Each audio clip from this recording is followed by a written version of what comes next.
오늘은 pull off라고 하는 구동사 한번 살펴볼 텐데요. pull off. 당겨서, 세게 당겨서 떼내다. 면에 붙어 있던 걸 떼내다 하는 게 pull off예요. 예를 들어서 겨울 스웨터 같은 거 잘 안 벗겨지는 거, 이런 것을 pull off the sweater라고 하죠.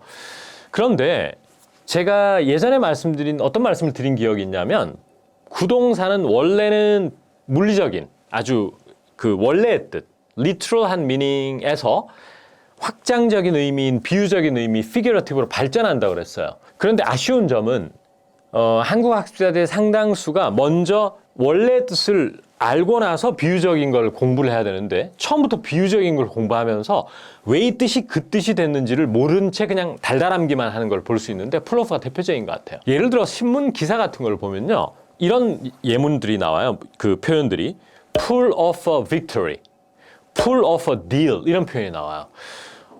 예를 들어 요즘 만약에 축구 시합이 한창이라고 본다면, 약팀과 강팀이 붙으면은 강팀이 이길 확률이 높잖아요. 하지만 이 약체, 언더독이라고 평가받았던 이 팀이 그 강팀을 상대로 승리를 이끌었어요. 그러면은 마치 스웨터가 안 벗겨지는 걸 힘을 들여서 억지로 벗는 것처럼, 승리도 쉽지 않은 승리를 따내다라고 할 때 pull off a victory against 무슨 팀이라고 표현하죠. 그때 바로 pull off를 쓰면 승리로 이끌다, 승리를 따내다라는 뜻이에요. 그리고 기업끼리 딜이 쉽지 않은 딜을 성사시키다, 결국 해냈다라고 할 때도 pull off a deal이라고 그래요.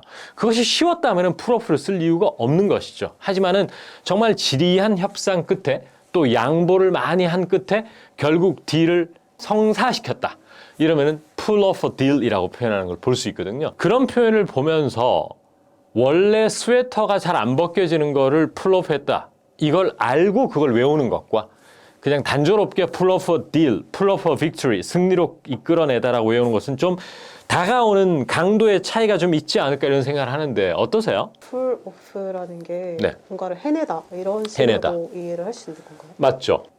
그 대신 전제 조건은 쉽지 않은 것을 해내다 라는 느낌이 있는 거죠. 그것도 역시나 늘 강조드리다시피 한 단어로 이루어진 동사에는 중성적인 의미밖에 없어요. achieve, 이런 것들. 그렇지만은 pull off는 뭔가 좀 상당히 힘들었다, 중간 과정이. 그런 느낌을 많이 줄 수 있는 거죠.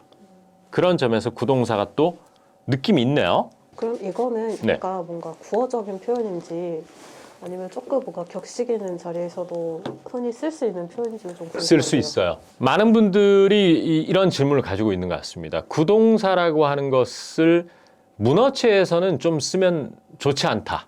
특히 에세이를 쓴다거나 이럴 때는 좀 자제를 해야 된다. 어느 정도는 맞는 얘기예요. 어느 정도는 맞지만 이런 말씀을 드려보겠습니다. 특히 시각적인 묘사, 비주얼한 어떤 묘사를 할 땐 구동사밖에 답이 없는 경우가 대부분이에요. 한 단어로 표현이 안 되는 겁니다. 쉽게 얘기해서. 꼭 전치사나 부사가 개입을 해야지만 떨어지건 밖으로 나가건 모든 것이 이제 의미가 완성이 되기 때문에 일상생활뿐만 아니고 글쓰기에서도 구동사를 심심치 않게 쓰는 정도를 넘어서 꽤 많이 쓰는 걸 볼 수 있어요. 제가 이번에 집필한 책에서도 소개를 해드린 영어 신문이라든지 영어 잡지에서도 꽤나 많은 경우에 기자분들이나 이런 분들이 구동사로 표현하는 걸 볼 수 있거든요. 그 대표적인 것이 이제 예전에 제가 이코노미스트라는 잡지 기사의 제목으로 어떤 양국이 관세, 보복 관세 같은 거 있죠. 보복 관세를 때리겠다, 어떤 국가를 상대로 라고 이제 발표는 해놓았지만 좀 보류하고 있다라는 게 그 기사의 제목이었는데, 어떤 나라 국가의 정상의 이름을 주어로 잡고 he is holding off라고 그랬어요. hold, 붙들고 있다, off, 뭔가 떨어진 상태로, 이런 말인데, 그게 바로 어떤 액션이나 이런 행위를 잠시 보류하다는 뜻이 된 거예요. 그 기사의 타이틀임에도 불구하고 그런 멋진 문장을 만들어내지 않습니까? 그러니까 결국 한 단어로 표현했을 때 훨씬 시각적 의미가 강하고 독자들이 읽었을 때 그 시각적 효과가 큽니다. 물론 이런 게 있어요. 미국 어린이들이 놀이터에서 놀면서, 또래 집단과 놀면서 여러 가지 상황을 묘사해야 되잖아요. 넘어지다, 자빠지다, 이런 모든 상황에서 미국 어린이들이 구동사를 픽업하거든요, 결국. 엄마나 또래 집단 피어들로부터, 또 유치원 선생님으로부터.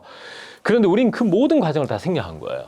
그리고 이제 나중에 부동사를 문어체에서 쓰면 안 되냐, 뭐 이런 질문이 자꾸 나오는데, 쓰면 안 되는 게 절대 아니거든요. 불가피한 경우도 많을 뿐더러 오히려 썼을 때 더 효과를 많이 볼 수도 있죠.